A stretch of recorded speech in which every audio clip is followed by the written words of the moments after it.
What's up, y'all? Phil Nash from Coach's Digest, bringing a little sample of a presentation that I gave for our internal performance club over at Exos. We reviewed an excerpt from one of my favorite training books of all time, The Strength Training Manual by Mladen and Jovanovic, and specifically, we dove into the concept of agile periodization and what that overall agile training philosophy looks like. So, throughout this presentation, we will walk through what agile periodization is and importantly where it came from. We're going to highlight the complementary process of top-down and bottoms-up planning. And then finally, we're going to practically apply this all through the lens of Exos methodology and talk about how you can actually put this into practice for yourself and the people that you work with. So let's start with defining what agile periodization is. And the agile methodology actually originated somewhere in the software development industry as a new way to manage new software. And many software development projects were failing or taking way too long to complete, and industry leaders realized that they needed to find a new and innovative approach to software development. So this new approach fully centered around the idea of continuously designing, testing, and then redesigning in this never-ending iterative cycle. So with the success of Agile in this realm, it somehow started to find its way into product development, project management, and then, yes, finally found its way into the realm of strength and conditioning. So applying this Agile framework or this Agile philosophy to strength and conditioning, Agile periodization is a planning framework that relies on decision making in uncertainty rather than ideology, physiological and biomechanical constructs, and industrial age mechanistic approach to planning. Essentially, the goal of agile periodization is to be a tool that allows us to better operate in the face of uncertainty and complexity, which is something that we do day in and day out because we're working with complex organisms that are human beings, right? So compared to traditional training models where you might spend a lot of time up front building out months of training in advance, the agile periodization approach takes more of an iterative design and focuses on building out a kind of a test phase in the beginning rather than spending a ton of time planning out into the future. So I just want to run through a brief aside on complexity, right? And in our training theory, we tend to oversimplify things in the face of complexity, which is wrong, but ultimately it's extremely helpful, right, for making decisions when we don't have all the answers. But sometimes through this oversimplification, we can get stuck on relying on theory alone versus utilizing all the information we get from working with our clients daily. So for example, we might take a nice, neat model like this as how humans adapt to training. Right, max effort training improves our maximal strength while doing WODs and circuits improve our strength endurance. Right, when in reality, it's rarely ever going to be as simple and straightforward as this. Right, in reality, it's going to look a lot more like this. Right, extremely complex and messy. So just like a web designer using Agile to better manage and understand the complexity of customer and consumer shopping habits, well, Agile can help us deal with the complexity of human adaptation, right, and how our members and athletes respond to our training. So the prior side acts as our model, right, and it's imperfect map of the terrain that we utilize as our starting point.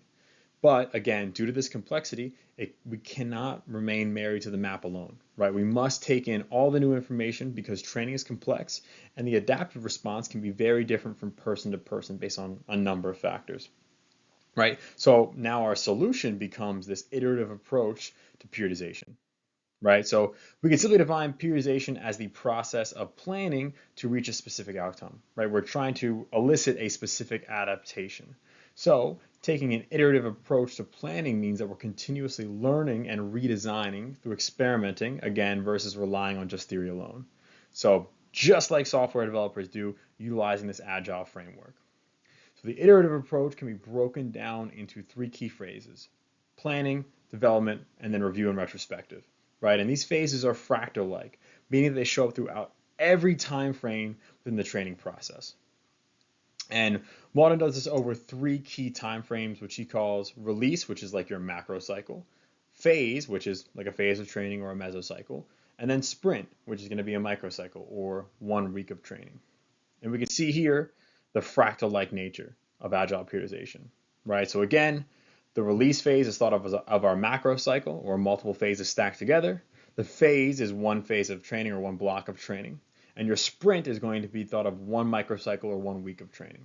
right? And each time frame is preceded with a planning phase and then followed by a review and retrospective, right? So while implementing a process like this, I like to think about myself like a scientist running an experiment, right? When I'm working with an individual or a group, I have a hypothesis about how they will respond to this specific style of training, right? What their current performance capacity is. I'm thinking about how training will impact their functional state or how they show up every day. I'm thinking about how the session is going to flow from a practical standpoint and about 100 other things, right?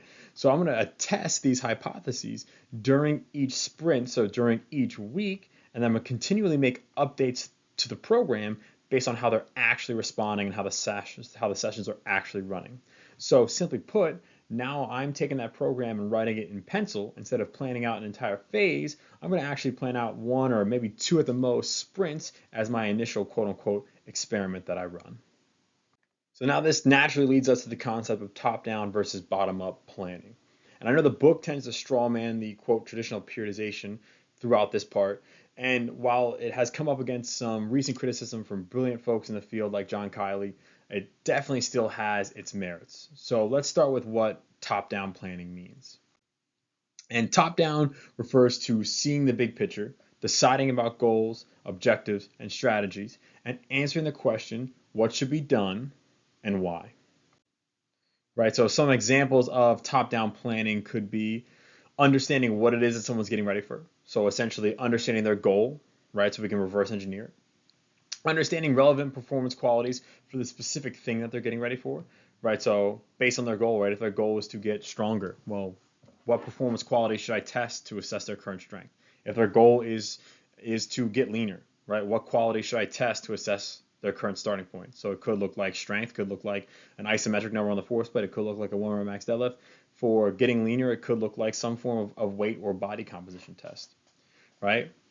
From there, we can look at understanding the time frame, right? So and starting to begin to plan our schedule of training and understanding, what days of the week do you think you can train, and for how many weeks do you think you can train? It could also look like planning out phases of training, right? Which generally tends to look like moving from a foundational phase to a hypertrophy or work capacity phase, into a strength phase, maybe into a power or a specific phase, right? So essentially, top down represents the broader vision, right? So it's like loading up the information into a GPS. If I want to take a cross-country road trip, I need to know where I'm going, how many days I'm going to take to get there, how long I'm willing to drive each day, and major cities I want to stay in, and maybe even some things I want to see along the way, right? But unfortunately for us, human adaptation is going to be a little bit more complicated than trying to plan a cross-country road trip, right? Which naturally brings us now to the concept of bottoms-up planning. So bottoms up simply refers to starting with what can be done now and how, right? So bottoms up is solely focused on the problems at hand rather than the broader vision. So bottoms up planning includes taking into account practical limitations. This could be equipment. This could be understanding the number of athletes. This could be schedule of training, practice, and personal life, things that are going to ultimately impact their ability to train. It could be understanding important foundational characteristics like injury history or their training age, things we can't change but we should know. It could be understanding their current performance capacity, right? So their load accumulation, what have they done recently? Their movement efficiency, how well do they move? And then their current functional state, right? So every single day, how are they showing up in the moment? And it represents the MVP. And it's likely a new term, right? But the MVP represents the minimum viable program. Again, this is a concept that's stolen from software or product development, where it stands for minimum viable product, right? Which is an early basic version of a product, typically a computer program or some form of technology, that meets minimum necessary requirements for use, but it can be readily and easily adapted and improved in the future, especially responding or in response to customer feedback. So the minimum viable program still will elicit an adaptive response, right? We're still training, but more importantly, the MVP is now a tool that we use to gain information based on how someone was responding to the program. Again, I want you to think about it like you're a scientist with a hypothesis, and the MVP is your test. So importantly, it includes all qualities that we deem are relevant. Right, so if you're working with an athlete, it probably will include speed, power, strength, and energy systems development. Right, so from the start, all those qualities are in, and now we're testing and kind of understanding how does this athlete respond? How does this athlete perform when training these specific qualities that we know I'm going to train at some point throughout this year to get them ready for their sport, right? For a member of the general population, it might include strength, hypertrophy, maybe some mobility, and energy systems development. Again, the goal is not putting all of our eggs into one basket because we don't know how that human in front of us is going to respond to the training, right? So the minimum viable program or the MVP is going to be the epitome of exploring, right? So again, we're working in an extremely complex environment. And this is especially true if you're working with a group of people, right? So theory and previous experience is a great starting point, but it's going to be far from the entire picture, right? So because of this, we must explore and learn how people are going to respond, right? What they can tolerate, and honestly, most importantly, what they're going to enjoy enough to consistently do and hit hard, right? And so once we've gained this new information, then we can start to exploit this by biasing this stuff within our program design, right? But that only comes after we explore and learn. So again, I want to hammer home the point that these are complementary pairs and they don't represent a dichotomy, right? So to design and deliver a solid program, it's going to require both top-down and bottoms-up planning to varying degrees, or else the wheels can easily fall off your plan, right? So for example, too much top-down, right? And this leads to premature optimization. And this is something that I've made, or a mistake I've made many, many times in my career, but one that immediately stands out the most is working with a high-level group of U18 girls softball players when I was in North Carolina. And I had only spoken to their coach, and she was extremely fired up for them to train and spoke very, very highly of the team's abilities on the field. I knew I had 3 months with them for 2 nights a week, so I went right to work, meticulously planning this beautiful, perfect program with progressions and exercises, sets, reps, percentages. But the only issue was it was literally their first time in a weight room. And I neglected to ask about that aspect of their experience when talking to their coach. So in the trash, that beautiful, perfect plan went, and out came something that looked exactly like a minimum viable program, right? Where now I can test and see how they're going to respond, and then we can learn and build a better program from there as time goes on, right? And too much bottoms up reminds me of the trap I fell into when working at an Exos facility in North Carolina, but now instead of a performance facility, on the employer or corporate wellness side, right? And the members there love the workout of the day style training, right? Where every week was something different. It was brutal, and for whatever reason, had a shitload of burpees in it, right? But instead of trying to make small changes over time and trying to educate them on different ways to train so I could progressively overload them and actually drive adaptation, I gave in and gave them exactly what they wanted because they loved it, and I was a new coach there, right? So fast forward 2 months and no one's moving better, no one's getting stronger, no one's getting fitter, or really anything else positive that you might try to measure, but they were definitely tired as hell, right? So that's why we need, to varying degrees, the complementary nature of both when we're actually designing a plan.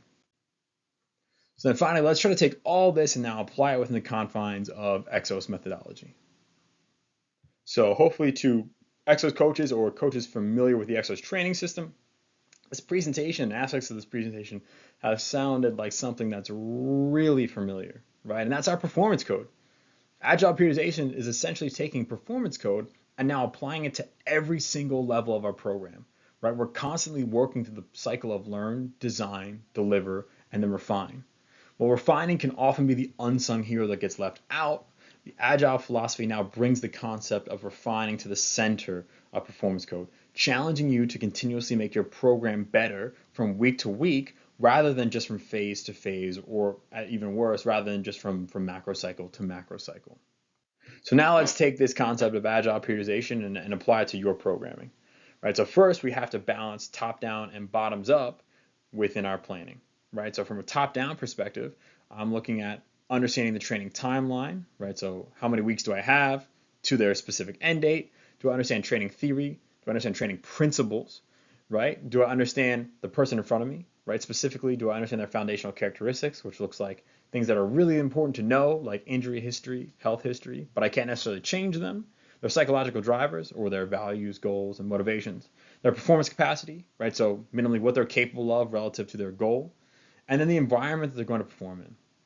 and as well as the end destination of readiness, and specifically what it means for them to be ready, right? We need to understand that so we can effectively reverse engineer that and work towards that. From a bottoms up standpoint, I'm looking at understanding the specifics, all the specifics of the context that I'm working in, like our practical limitations, our time limitations, what they're capable of every day, and then specifically their functional state, right? So how they're showing up from moment to moment. And as a general rule of thumb, we can leverage more top-down centric strategies, so more long-term planning strategies, when we have more information, right? So for example, like you've been working in that specific environment with that specific group for a long time. And we might need to leverage more of a bottoms-up focus when we're dealing with more uncertainty, right? So like when you're working with a new client or group in a new setting, or introducing a training phase to your client that they've never done before, or even a movement to your client that they've never done before. Right? In my opinion, one of the best ways to embrace this philosophy is changing how you view the foundational phase. Right? So instead of planning an entire phase, plan 1 week as your MVP. Right? So within this, you can assess their functional state as they respond to training, as well as their performance capacity for movement and recovery in real time. Right? How well do they move? How strong are they? And then how are they able to respond? Like, can they actually recover from this load or from this stimulus that I'm placing on them this week? Right? Then you use the information you gain from this plan to then rework and plan for the next week, and then rinse and repeat for the next week, for the next week, for the next week. And for me, I'll typically do this for 4 to 6 weeks straight, and then begin to plan out longer stretches of time once I feel like I've learned enough about this group that I'm working with. Right? Remember, I want to explore first, and then I can exploit based on what I've learned from how they respond. And the biggest piece I can give, or the biggest piece of advice I can give, if you're not going to go fully into the agile philosophy, is just to try to continuously iterate over time to develop the best training plan for your specific context, right? Don't be afraid to write your programs in pencil and make changes at any level of the program at any time based on what you're learning from how your clients and athletes are responding. At the end of the day, our goal is to use top-down and bottoms-up strategies to effectively design game plans that get people ready for the moment that matters to them. And agile periodization can be an extremely effective means of doing this, especially due to the complex nature of human adaptation. So if you like this video or just want to say what's up, you hit my email, thecoachesdigest@gmail.com, or my Instagram @Nashville. And as always, you can like, comment, and share. Catch y'all next time. Peace.